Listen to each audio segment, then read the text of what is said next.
பேஷ்வா அப்படின்னா என்னன்னு பாத்தீங்கன்னா பிரதம மந்திரி அல்லது முதன்மையானவர். சிவாஜி காலத்துல பேஷ்வா என்ற பதவி எப்படி இருந்ததுன்னா, சிவாஜி கீழே இருந்த அஷ்டபிரதான் அமைப்புல ஒரு முதன்மையானவராக பேஷ்வா இருந்தாங்க. ஆற்றல் மிகுந்த முதல் பேஷ்வா யாருன்னா பாலாஜி விஸ்வநாத். பேஷ்வா என்ற பாரசீக சொல்லின் பொருள் என்னன்னு பாத்தீங்கன்னா முதன்மையான அல்லது பிரதம அமைச்சர். பாலாஜி விஸ்வநாத் எத்தனை ஆண்டுகள் பேஷ்வாவாக இருந்தாருன்னா 1713 இருந்து 1720 வரைக்கும். ஷாகு அரியணை ஏற எந்த பேஷ்வா உதவினார்னா பாலாஜி விஸ்வநாத் உதவினார். கனோஜி ஆங்கிரே யாருக்கு ஆதரவு தெரிவித்தாருன்னா தாராபாய்க்கு ஆதரவு தெரிவித்தார். முதலாம் பாஜிராவ் எந்த ஆண்டுல இருந்து எந்த ஆண்டு வரைக்கும் பேஷ்வாவாக இருந்தாருன்னா 1720 இருந்து 1740. இவர் யாருன்னா பாலாஜி விஸ்வநாத்தினுடைய மகன். ஷாகுவால் பேஷ்வாவாக நியமிக்கப்படுறாங்க. மராத்திய சாம்ராஜ்யத்தின் அதிகாரத்தை எந்த பேஷ்வாவால் மேம்படுத்தப்பட்டதுன்னா முதலாம் பாஜிராவால் மேம்படுத்தப்பட்டது. முதலாம் பாஜிராவுக்கு ரொம்ப கடுமையான நெருக்கடி கொடுத்த இராணுவ தளபதி யாருன்னா திரின் பக்ராவ்.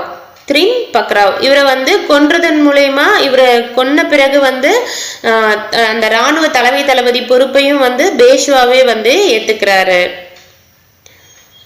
இரண்டாம் சாம்பாஜியுடன் எந்த வருடம் வார்னா ஒப்பந்தம் ஏற்படுத்தப்பட்டதுன்னா 1731. பாலாஜி பாஜிராவ் மூன்றாவது பேஷ்வாவான பாலாஜி பாஜிராவுடைய ஆட்சி காலம் 1740 இருந்து 1761. நானா சாஹிப் என்று அறியப்பட்டவர் யாரு அப்படின்னு பாத்தீங்கன்னா பாலாஜி பாஜிராவ். இவர் ஒரு சிறந்த நிர்வாகியாகவும் நிதி தொடர்பான விஷயங்கள்ல வல்லுநராகவும் விளங்கியவர் தான் பாலாஜி பாஜிராவ். உத்கிர் போர் எப்போது நடைபெற்றதுன்னா 1760 நடைபெற்றது. இந்த உத்கிர் போர் எதனால ஏற்பட்டதுன்னா நிஜாமுடைய மகன்கள் வாரிசு போட்டியால ஏற்பட்டிருக்கும். என்னது உத்கிர் போர் 1760. முக்கியமான டீட்டெயில் மட்டும் ஒரு வாட்டி ரீகேப் பார்ப்போம். பிளாசிட் போர் எப்போது நடைபெற்றதுன்னா 1757 ஆங்கிலேயருக்கும் சிராஜ் உத்தவ்லாவுக்கும் இடையே நடைபெற்றது. மூன்றாம் பானிபட் போர் எப்போது நடைபெற்றதுன்னா 1761 நடைபெற்றது. யார் யாருக்கிடையே நடைபெற்றதுன்னா அகமது ஷா அப்தாலிக்கும் மராத்தியர்கள் முகலாயர்கள் 2 பேரும் கூட்டாக சேர்ந்து அகமது ஷா அப்தாலிக்கு எதிராக போர் நடைபெற்றது. மூன்றாம் பானிபட் போர்ல வெற்றி பெற்றவங்க யாருன்னா அகமது ஷா அப்தாலி. நாதிர் ஷா டில்லியை சூறையாடி கோஹினூர் வைரம் மயிலாசனம் மதிப்புமிகு மயிலாசனம் எல்லாமே எப்போ கைப்பற்றிட்டு கொண்டு போறாருன்னா 1739.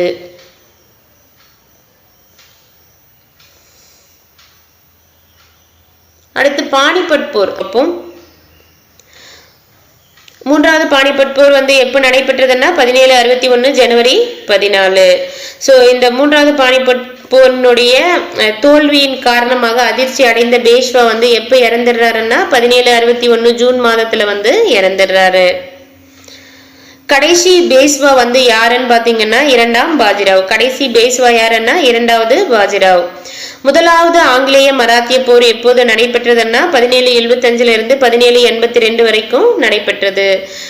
சால்ஃபை உடன்படிக்கை எப்போது போடப்பட்டதுன்னா 1782. அடுத்து பாருங்க இரண்டாம் பார்ப்போம்.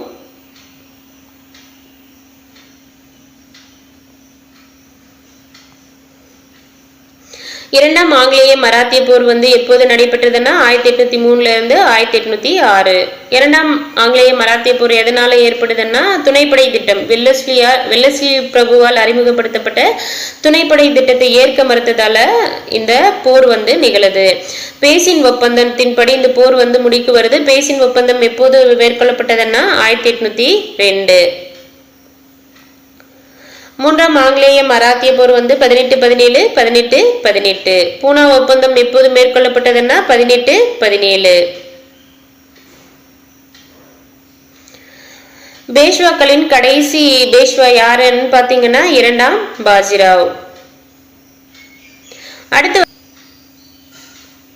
பேஷ்வான்னா முதன்மை அமைச்சர். சிவாஜியினுடைய அஷ்டபிரதான் கட்டமைப்பில் முதன்மை அமைச்சர் ஒரு நபராக இருந்தார். 8 பேர் இருப்பாங்க அஷ்டபிரதான்ல, அதுல ஒருத்தர் தான் பேஷ்வா. பாலாஜி விஸ்வநாத்தின் புத்தி கூர்மையால பேஷ்வாவின் பதவி வந்து சிறப்புமிக்கதாகவும் மரபு வழி சார்ந்ததாகவும் மாறியது. பாலாஜி விஸ்வநாத் பேஷ்வாவாக இருந்த காலகட்டம் வந்து பாத்தீங்கன்னா 1713 இருந்து 1720. அரசின் மத தலைமையாகவும் பேஷ்வாக்களின் காலத்தில் இருந்தது யாருன்னா பேஷ்வா. மராத்திய நிர்வாகத்தின் மையம் வந்து பூனாவில் இருந்த பேஷ்வா தலைமை செயலகம் ஆகும். ஸோ பேஷ்வாக்கள் வந்து ஆட்சி பண்றப்போ மராத்திய நிர்வாகத்தின் மையமாக இருந்தது எதுன்னா பூனா. சேம் டைம் வந்து அவங்க தலைமை செயலகமும் வந்து எங்க இருந்ததுன்னா பூனாவில் தான் வந்து இருந்தது. பேஷ்வாக்களுடைய ஆட்சி காலத்துல அரசாங்கம் வந்து பாத்தீங்கன்னா பெரிய மாகாணங்கள், மண்டலங்கள், மாவட்டங்கள் அப்படின்னு பிரிச்சாங்க. பெரிய மாகாணங்கள் வந்து சர் சுபாஸ்தார்கள் என்று அழைக்கப்பட்ட ஆளுநர்கள் வந்து நிர்வகிச்சாங்க. மண்டலங்களை வந்து சுபாக்கள் மற்றும் பிராந்துகள் அப்படின்னு அழைக்கிறாங்க. மண்டலங்களை வந்து எப்படி அழைக்கிறாங்க? சுபாக்கள் மற்றும் பிராந்துகள் என்ன அழைக்கிறாங்க. மாவட்டங்கள் வந்து பேஷ்வாவின் பிரதிநிதிகளான மம்லத்தார் காமவிஸ்தார்கள் வந்து நிர்வகிச்சாங்க. மாவட்டங்களை வந்து யார் நிர்வகிச்சாங்க? மம்லத்தார் காம விஸ்தார். மாவட்டங்கள் மம்லத்தார் காம விஸ்தார். இந்த மம்லட்டார் காம விஸ்தார வந்து மேற்பார்வையிட்டவங்க யாருன்னா தேஷ்முக் தேஷ்பாண்டே. சேம் டைம் வந்து இவங்க வந்து மாவட்ட அளவுல கணக்குகளையும் வந்து கவனிச்ச ஒரு அதிகாரிகள். தேஷ்முக் தேஷ்பாண்டே வந்து மாவட்ட அளவுல கணக்குகளை வந்து கவனிச்சாங்க.